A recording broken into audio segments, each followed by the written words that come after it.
So hey guys, welcome back to Literature with Neha. I hope you all are doing well.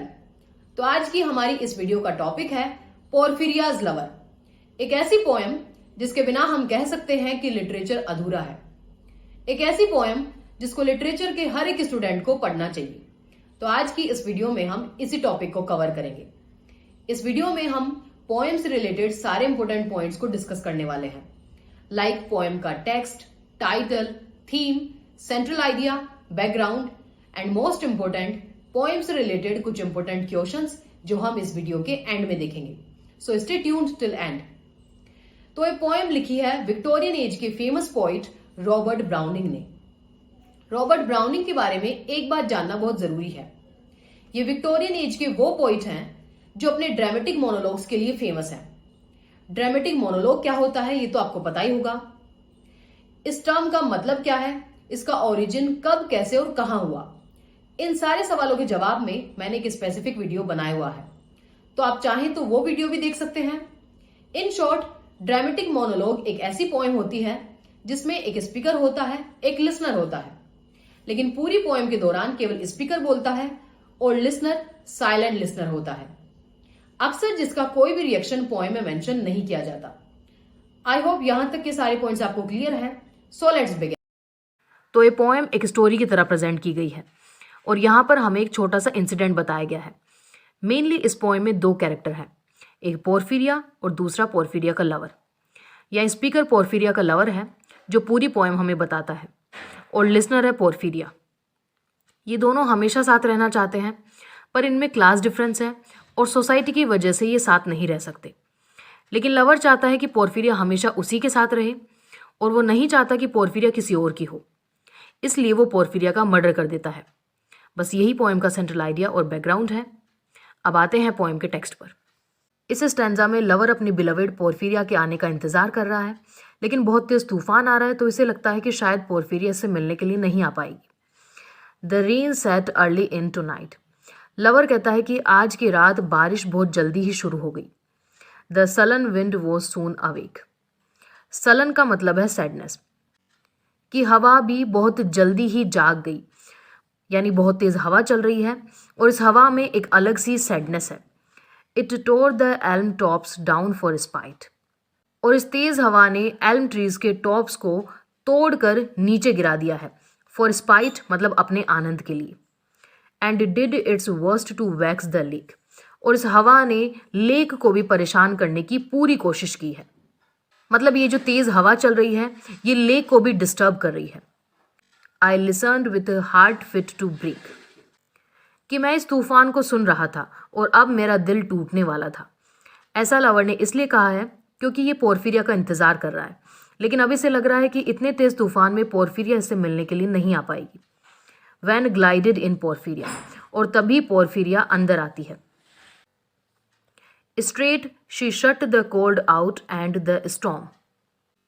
और आते ही सबसे पहले पोर्फिरिया दरवाज़ा बंद करती है ताकि ठंडी हवा अंदर ना आ सके और तूफान की आवाज़ भी बाहर ही रह जाए। And kneeled and made the cheerless grate blaze up and all the cottage warm. फिर पोर्फिरिया अपने घुटनों के बल बैठ जाती है और आग जलाती है, जिससे वो पूरा कॉटेज गर्म हो जाता है। Which done she rose and from her form withdrew the dripping cloak and shawl. ऐसा करके पोर्फिरिया खड़ी हो जाती है और अपना क्लोक यानी जो ड्रेस उसने पहनी हुई थी और अपना शॉल वो उतारती है, जिनसे पानी टपक रहा था। वो तूफान में से आई थी तो जाहिर सी बात है उसके कपड़े गीले थे और उनसे पानी टपक रहा था। And laid her soiled gloves by, untied her hat and let the damp hair fall. फिर पोर्फिरिया अपने गीले ग्लव्स उतारती है, अपनी हेड उतारती है और अपने गीले बालों को खोलती है ताकि वो सूख जाए। डैम्प हेयर का मतलब है गीले बाल। And last she sat down by my side and called me. और फिर वो मेरे पास आकर बैठ जाती है और मेरा नाम पुकारती है। When no voice replied, she put my arm about her waist and made her smooth white shoulder bare, and all her yellow hair displeased. कि जवाब में जब उसे कोई आवाज़ नहीं आई तो मेरी आर्म को वो अपनी वेस्ट पर रखती है और अपने शोल्डर के ऊपर से वो कपड़ा हटाती है और अपना स्मूथ फेयर शोल्डर वो दिखाती है। फिर अपने शोल्डर पर फैले हुए अपने पीले बालों को वो हटाती है। इसका मतलब ये है कि पोर्फिरिया का लवर जब उससे बात नहीं करता है तो वो उसका अटेंशन पाने के लिए ये सब करने लगती है। And stooping made my cheek lie there and spread over all her yellow hair. फिर वो झुकती है, मेरे गाल को अपने शोल्डर पर रखती है और अपने येलो हेयर मेरे मुंह पर फैला देती है। Murmuring how she loved me, she too weak for all her heart's endeavour. कि फिर वो मेरे पास आकर धीरे से फुसफुसाती है कि वो मुझसे कितना प्यार करती है। ये सुनकर मुझे लगता है कि ये कितनी वीक है, कितनी कमज़ोर है, इसका दिल कितना कमज़ोर है। जो बात इसे पूरी दुनिया के सामने बोलनी चाहिए वो बात ये मेरे इतने पास आकर बोल रही है। To set its struggling passion free, कि ये अपने ही पैशन से स्ट्रगल कर रही है। ये मेरे साथ रहना चाहती है लेकिन अपने इस पैशन में ये उलझी हुई है, अपने इस पैशन से ये अपने आप को फ्री नहीं कर पा रही है। From pride and vainer ties dissever and give herself to me forever. कि पोर्फिरिया के प्राइड की वजह से और सोसाइटी के वो बंधन जिनमें पोर्फिरिया बंधी हुई है, इन दो कारणों की वजह से हम दोनों कभी साथ नहीं रह सकते और यही कारण है कि पोर्फिरिया मेरी कभी नहीं हो सकती। But passion sometimes would prevail.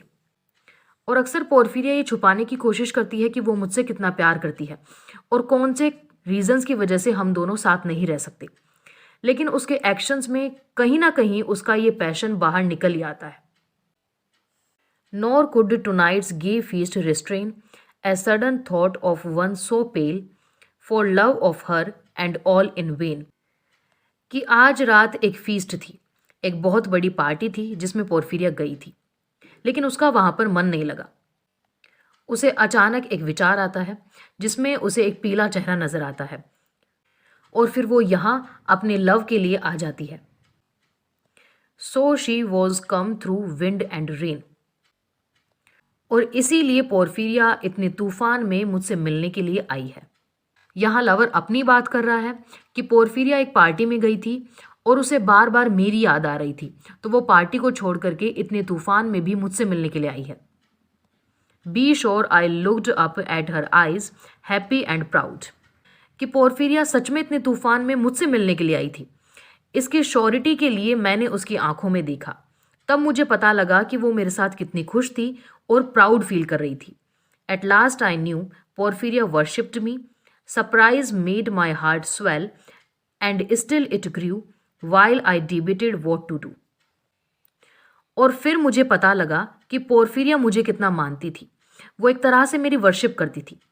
ये बात मेरे लिए एक सरप्राइज की तरह थी और जब मुझे ये सरप्राइज मिला तो मेरा दिल खुशी से फूल गया। लेकिन अभी भी मेरे दिमाग में एक अलग डिबेट चल रही थी कि मुझे क्या करना चाहिए। मतलब स्पीकर ये सोच रहा है कि हम दोनों साथ रहना चाहते हैं लेकिन साथ रह नहीं सकते, तो साथ रहने के लिए मुझे कुछ ना कुछ तो करना पड़ेगा।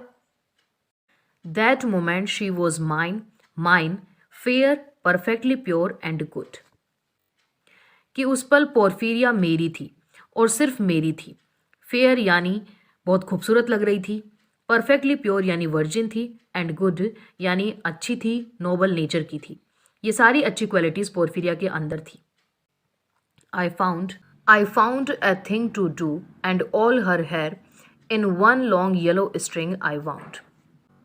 और फिर मुझे एक चीज़ पता लगी जो मुझे करनी थी और फिर मैंने उसके सारे बालों को इकट्ठा करके एक रस्सी की तरह बना लिया।